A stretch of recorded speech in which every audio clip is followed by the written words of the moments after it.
All right, good evening, Inspire Beauty. So tonight, you guys, I am not showing slides. I've got a little bit of notes in front of me, just as some sort of template guideline, but I'm really speaking from my heart today because this is something that has been on my heart for a while lately. And originally I was going to talk about To Be Mindset today, and I was going to really talk about the launch of that program. But then when I found out that the National Wake Up Call was To Be Mindset and whatnot, I figured, this is the perfect time to just speak from my heart and really talk about a topic that I don't think a lot of people talk about. And that is finishing. We talk about starting, and we talk about, well, I don't even want to talk about finishing, really. We will get to finishing, but what people don't really talk about is the middle. We talk about starting and we talk about getting to your goals, but we don't talk enough about that middle part, right? I shared this on the team page in a live video not too long ago, that 92% of New Year's resolutions fail. When I was chatting with Natalie as we were getting ready to start 80-Day Obsession, I warned her that most of those 30 plus women that were in that group with us would not finish the program with us. And she was shocked to hear that. First of all, like, way to go, Brittany, Debbie Downer. But the second, like, it was incredible because especially it's January. We're here at the start. It's so exciting. You paid all this money to get this. Why the heck wouldn't you finish? And it's only 80 days or 3 months. In hindsight, it's not that long of a time. So what happens between that starting line and that finish that doesn't necessarily allow people to get there? So what kind of set me over the top for this was this last weekend. And I kind of shared a little bit on my personal social media about it, but I want to share it from just from my own mouth to you guys so you can hear it from me. Charlie took the plunge and he rode a 65-mile race this weekend. The most he's ever ridden was 40 miles, and that was around Christmas time. So that was pre-80-Day Obsession. He lost 20 pounds doing 80-Day Obsession. He is in way better shape now, just a lot lighter on the bike, 2 pounds shed, but also a lot more strong mentally and with his own physical strength as well. So not riding those other 25 miles, it really wasn't super scary for us. We weren't like, oh my gosh, he's like, how are you ever going to do this? He had gone 40, and it's one of those things where like adrenaline sometimes will get you through the rest of that. When I talk to people about marathon training, I never recommend running over 20 miles. Once you hit 20, if you can do 20, you can do 26.2 because that adrenaline will take you the last 6.2 miles. If your body can handle 20, it can handle the rest. And so I wasn't worried necessarily about that portion, right? But he gave me a gift on Saturday because first of all, the race was like, I don't know, we got there super early and all I had was me, myself, and I, and a lot of time to just sit and think and not a whole lot of Wi-Fi out in the mountains of Livermore. So the foothills of Livermore. So I was in and out of Wi-Fi and just a lot of time to myself. And Frankie could care less. He was like, put me to sleep, Mom, put me under the blankets. So I got to thinking just a lot about this journey. And so here's what happened. So I mapped out, and this is like the runner in me. When you run a race and people come to cheer you on for a marathon, it's proper etiquette to find mile markers where you can meet them and let them know ahead of time. Because in a race, if you've never done something that's major endurance, first of all, the endurance is definitely hard on the body, but it's hard on the mind. And when you get to those points where you're like, I know I'm at mile 7 right now and I'm in so much pain, but I know when I get to mile 8 or when I get to mile 9 that my mom is going to be there or my friend is going to be there or my brother is going to be there, whoever, and they're cheering me on. And I know that I'll see them in a mile. I can do it. I'll get to that mile. And then you get there and you see them and it gives you that push to maybe keep going a little bit further. And then the next time you're going to see them, you kind of look forward to. So I had planned out, okay, babe, I'm going to try to see you at like about every 10 miles ish. There's going to be a period in there where I don't know if I can really see you. I'm going to have to get on the course itself and see, but I definitely knew around mile like 9, I saw him for the first time, and he was smiling. He was so happy when he passed me. Frankie, I was like holding Frankie and jumping up and down with him. And he was smiling. He was all smiles, and he went zooming past. And at mile 9, that was only like 32 minutes. Like, he was flying. He did a really great job. For 9 miles into the race. And so the next time I saw him was mile 23. And same thing, at mile 23, he was still in good spirits. He was still smiling. He actually paused, got off his bike, and gave me a kiss.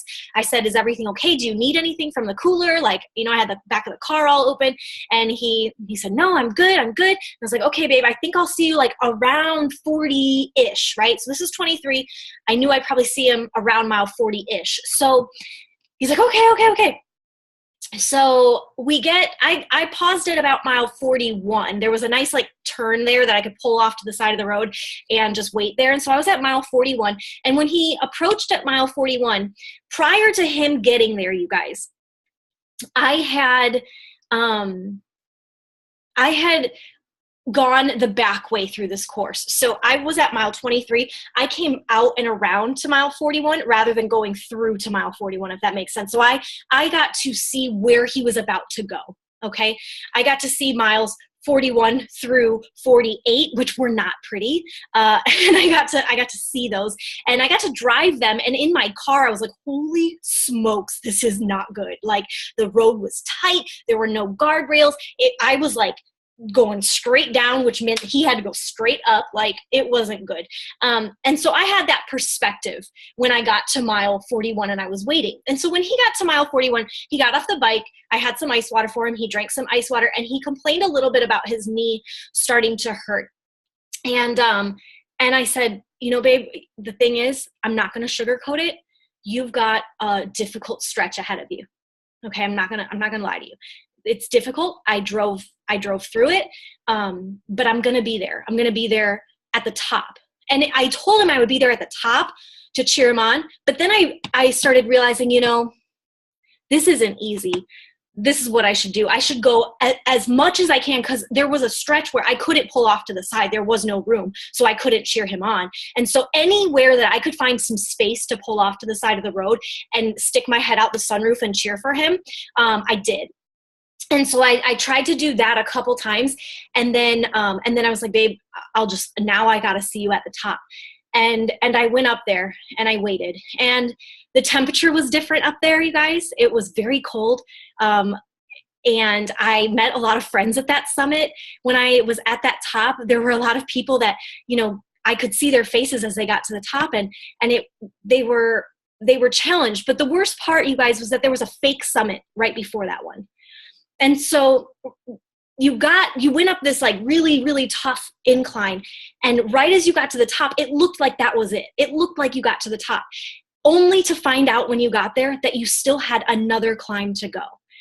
And so at that second summit, I reassured everyone that got up there, you did it. You made it. There's no more tricks. It's all downhill from here. You can do this. Like, the hard part is over. And I get emotional just thinking about it right now, because how often, it's just such a metaphor for life. Like, how often are we on our climb and we don't have perspective of, like, we think like this is our summit, like this is our tough stretch. And once I get through this tough spot, I'm going to get to that summit and it's going to be okay, only to get to that summit and realize you got another one ahead of you. And the coolest thing with Charlie on that second summit, you guys, is that there was a woman. The incline, you guys, was so great, he couldn't even cycle it. He had to walk that last stretch. And there was a woman that walked it with him. And it was so cool to see the two of them walking once I could finally see them coming up the mountain there. So this area of California has like all those like wind turbines and everything. And so like in the distance, it's just rolling green hills, which you don't see a lot over where I am. It's a lot of brown, but on that side of the foothills, you can see a lot of grass and a lot of green, just lots of open space, and these wind turbines, and you could just see them coming up, and the wind was in their face, and it was just so hard. And he wouldn't smile for anything. I was like, babe, I got to get a picture. Like, this is so cool. Like, this view is awesome. And he was like too tired to smile. Later, he told me, he's like, babe, you didn't get any pictures of me smiling. I go, because you wouldn't smile. I tried. Like, I tried a bunch. But he was just pure exhausted, you guys. But I told him, like, you got this. That the hardest part is over. And I think in our journey, when nobody celebrates the middle. Like, let's be real. What company do you work for that's like, guys, we're in the really tough stretch of the school year, or we're in the really tough stretch of the business fiscal year. This is a really difficult time for all of us. So why don't we meet in the conference room and celebrate with cake? Like, no one celebrates like the difficult moments in whatever business you're in, right? In the difficult times, the middle really sucks. At the beginning of a race, there's people cheering. And at the finish line, there's people cheering. But there are a lot of races, both hypothetically and in real life, that the middle just sucks, flat out sucks. And I think we do ourselves a disservice when we look at pictures of somebody at their goal, right? And if we looked at Charlie's like finish line picture, and we saw that and the joy that was on his face, and then we were inspired, like, I want to do that too.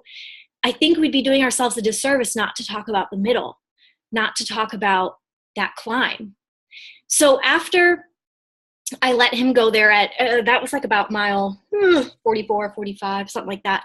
After I let him go there, I drove down, and I stopped at mile 50. It was a nice intersection there. And so I stopped, and when I saw him at 50, he was cruising. It was flat now, like things were good. The weather was a lot different down when he wasn't at the summit of that mountain. And I said, "Are you doing okay?" And he said, "Yeah, I'm good. I'm good." I said, "Okay, I'll see you at the finish." And I went to the finish. I got everything out of the car, like, because I wanted to have like his clothes there for him so he could change right away, and just his different shoes and everything. So I got all the stuff out of the car, schlepped Frankie over to the finish line, and then my phone rang, and Charlie was in tears on the other end of the phone. It was that moment where when my phone rang, I said, "Oh God, please don't let it be Charlie." And it was. And I didn't want him to call me for those 65 miles because I knew what that would mean, right? Like, he deserved to make it to the finish line. And he raised all this money for the American Heart Association. And it was just such a big deal for him to do this ride. And so when my phone rang and I saw it was Charlie, I answered the phone, and he was just in tears on the other end. He said, "I can't do it. I can't do it. My knee is in so much pain, babe. Like, I don't think I can do it." And I said, "Charlie, you can do this. You can do this. You only have like 10 miles left. You've gone so far.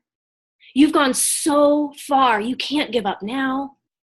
And he said, "I'm going to stop. There's a rest stop up here. I'm going to sit and I'm going to try to stretch my knee, but I don't know. I don't think I can finish this." And my heart broke because I know what it's like to finish a race. And I know what it's like to be in that moment, in that headspace in a race, where you don't think you're going to finish. And all of that hard work leading up to that moment, you feel like it was for nothing. And then there's that shame feeling of not finishing. And then you have to tell everybody that helped raise money with you that you didn't finish. And there's that team aspect and all this stuff. And it can be really easy. It would have been really easy for him in that moment to just not say anything, right? To just not call me. Or not call me with the chance to help him, just call me with the chance to come pick him up, that he's done and he had already made the decision. He could have done that too. And so I sat there for a second and I was like, okay, I was tracking him on my phone as well. And so I noticed he had paused and he had paused kind of where the rest stop was. I saw his race pause, his ride pause. And so I was like, okay, I'm going to go drive over. I'm going to drive over to that rest stop and I'm going to encourage him to get back on his bike. That's what I thought in my head. And so I got to about mile 58 and I noticed on his GPS that he started moving again. And I was like, okay, he's moving. So I parked the car. He didn't know that I was coming back. I did not tell him this. So I just parked the car and I got out of the car, and when he rounded the corner and I could see that it was him, I just started, come on, babe, jumping up and down, cheering for him. And I stayed with him the rest of that. I just stayed slightly ahead of him. So I kept him in my rearview mirror and I'd pull off. And when we got to the 5 mile left, there was a sign, 5 miles to go. And I pointed at it, you've only got 5 miles. And then there was a 1 mile to go sign. You've only got 1 more mile. There was the last turn for the straightaway. I stopped there. I said, this is it. I'm going to see you at the finish. You've got no more turns. Like, this is a straightaway. And he finished.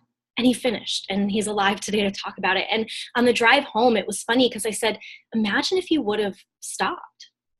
Like, you would be so mad right now. He's like, yeah, I would have been so mad. And I witnessed this a lot, you guys. I witnessed as a leader, as a mentor, as a coach who, with clients, with coaches, like any aspect of our business, I witnessed people go at this journey alone. And I am the biggest offender. I mean, I was an I'll do it myself girl for very much of my life. And I still am kind of recovering that. But it's important to know that, if you don't cling to a support system when you're at that first summit and you get to the fake top, right? And realize you have another climb to go and you don't have that gift of perspective. I had perspective on the race. I knew where this person was going and I knew when it was going to get hard and I knew when it would get easier. And I knew what would ultimately bring him joy was crossing that finish line, right? And so that was my goal, was not to let him stop. But the worst part is that in this business, a lot of times we don't have control over that. We don't have control over if somebody lets us know that they're struggling, right? I'm not a mind reader. I can't tell if someone, I can obviously take signs and hints, but I don't truly know if somebody needs my help unless they call me and say, I don't think I can do this. And then that's when I can step in and I can love on people. And that's when you can step in and you can love on people. But unfortunately, it's difficult.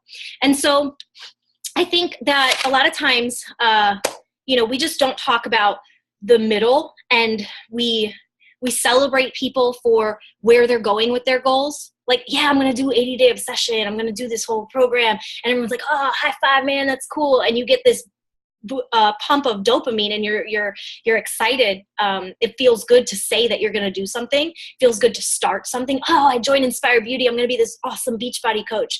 But then to get to whatever goal you've set for yourself, and there's ultimately no quote unquote finish, right? Like our finish lines are goals that we set for ourselves. But every goal that you set has that stretch of middle that just isn't fun.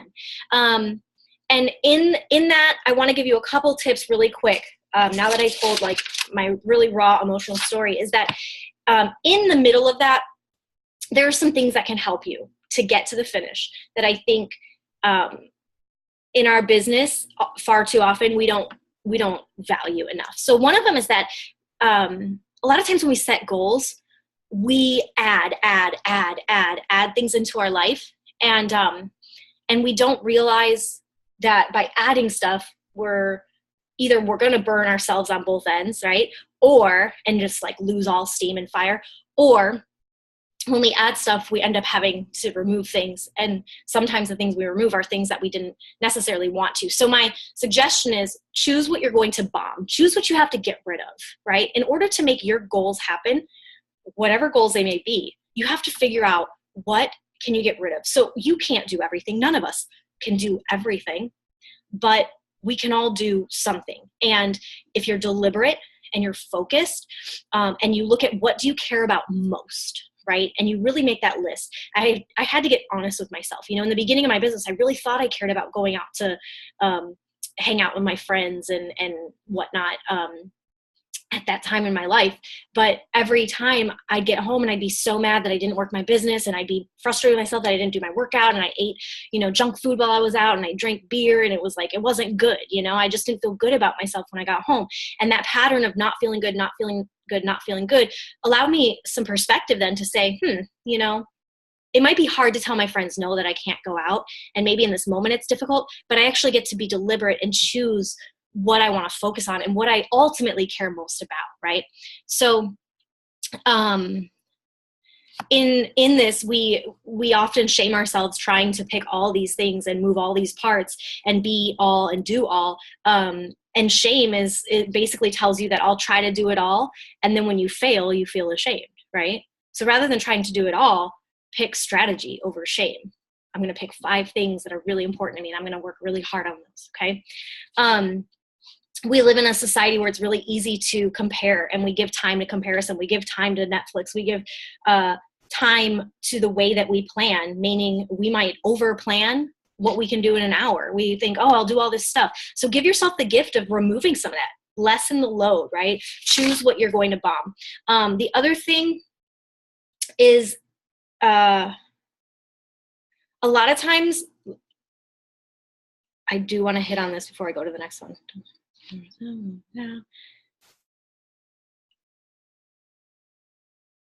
Okay.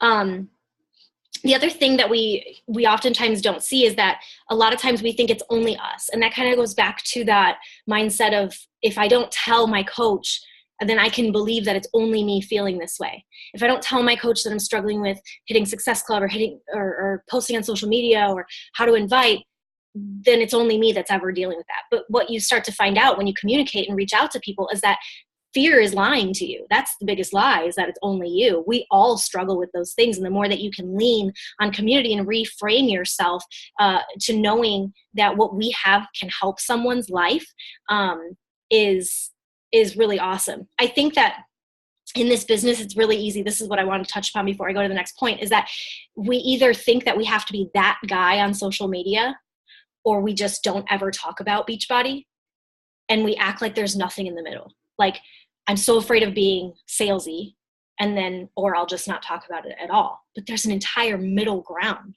of how you can speak about this business that doesn't involve being slimy, icky, whatever. And it also doesn't involve never talking about it and just shutting down, right? And I think learning how to find that middle ground is really important. And I think that by getting rid of some things that maybe aren't serving you, that can help you through that stretch where it just feels like the middle, right? The next thing is to make it fun, right?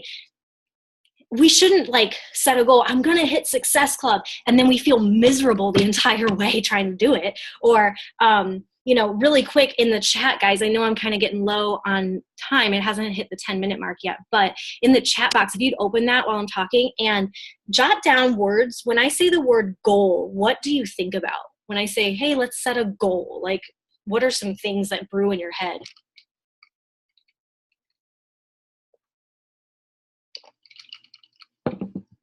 Achievement,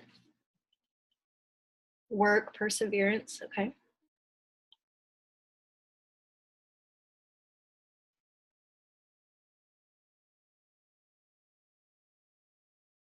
Small goals to big goals. Yep. All different kinds. Action. Yes. Not giving up. Perfect. And you can keep adding more in if you'd like. But a lot of times when we think of goals and we think of what, when I say let's set goals, a lot of times we don't think fun, joyful, exciting. Achievement, that's a positive word, but work and action and not giving up, a lot of times those can make people feel, they can have negative connotation around it, right? There we go. There's my warning. I got 10 minutes left. Okay. So a lot of times when we're talking about goal setting and what should we do to achieve a goal, we don't talk about we should have fun, that this should be exciting, that we should find joy in the process. And fun matters, you guys. It absolutely matters. Yeah, and achievement is only cool if it happens, right? Because then if we don't achieve, we failed, and we have this whole negative connotation around failure as well, right, in our society. there's a statistic that I got.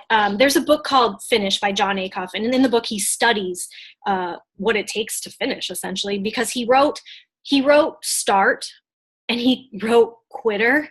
And people came to him and they're like, yeah, man, like, I love your book Start. Like, it's really cool, but I don't struggle with starting stuff.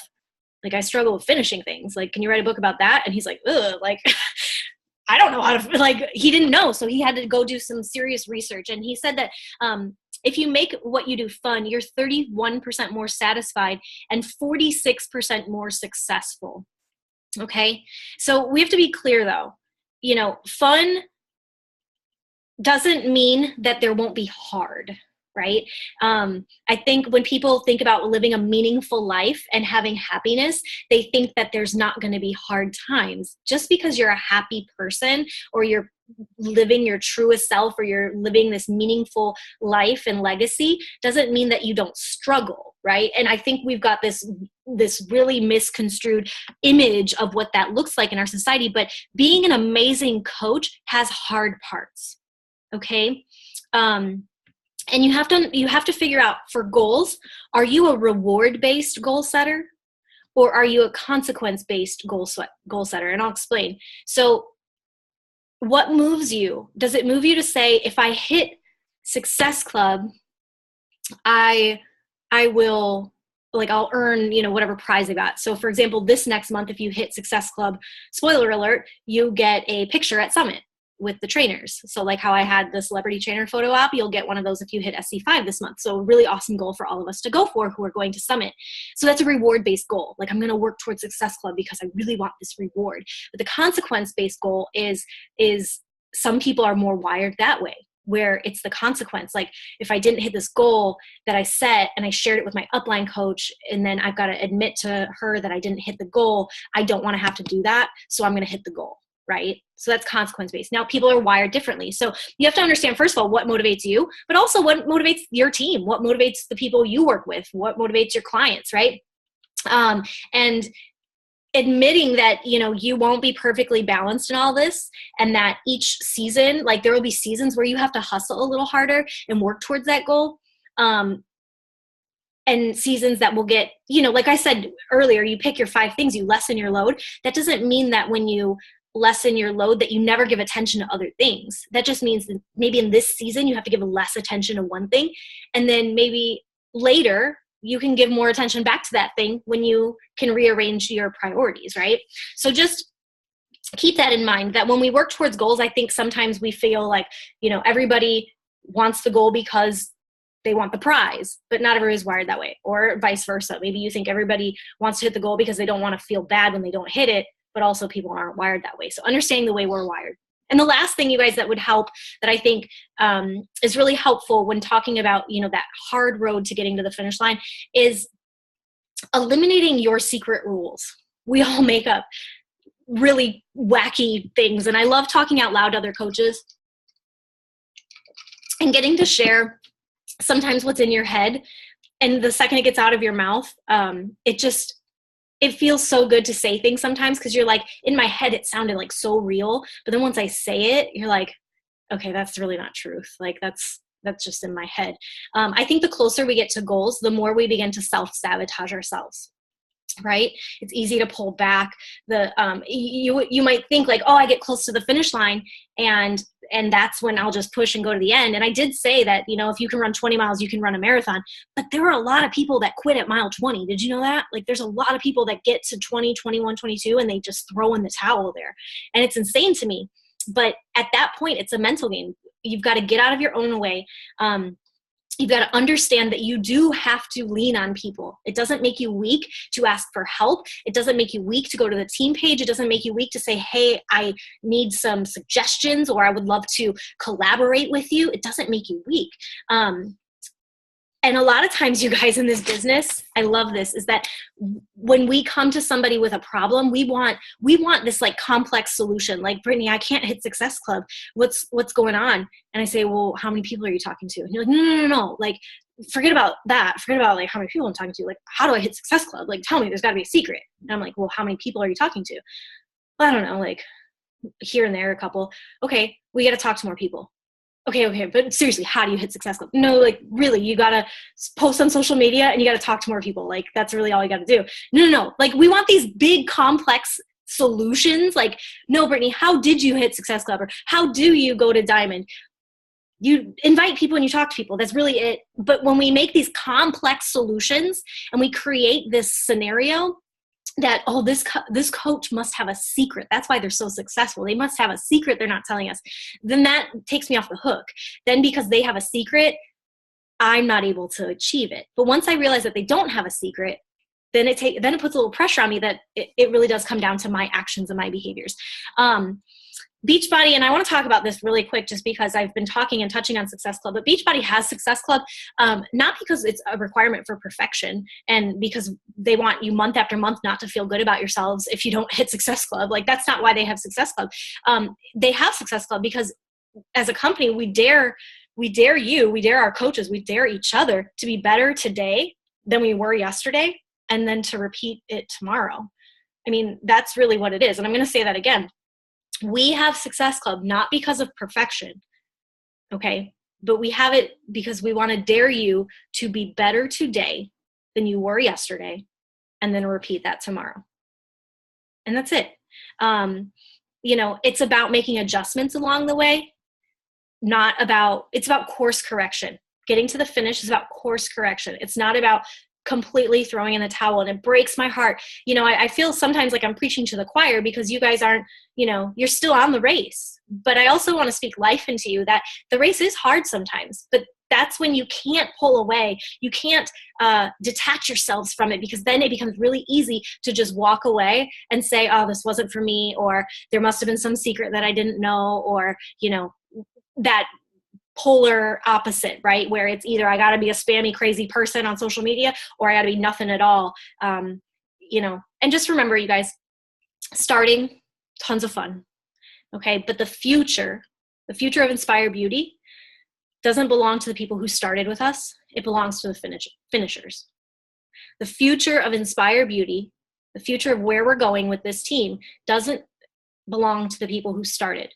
It belongs to all of those who finish. So keep that in mind, right? Nobody gets that medal at mile 20 of a marathon. They got to go all the way to the end. So that's all I got tonight. I know all I got, but you can unmute if you've got something. There's less than a minute. So I know, long-winded, Britt.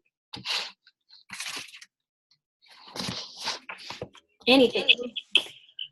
I like that. I love how you did that. And I like the middle. Because we focus on how are we going to start, and we focus on, okay, we have to get here, but we never think about what's going to happen in the middle and all the trials and all the stressors and all just the life that comes in between. Yeah. And it's, hi, Jax. No. It's past your bedtime, buddy.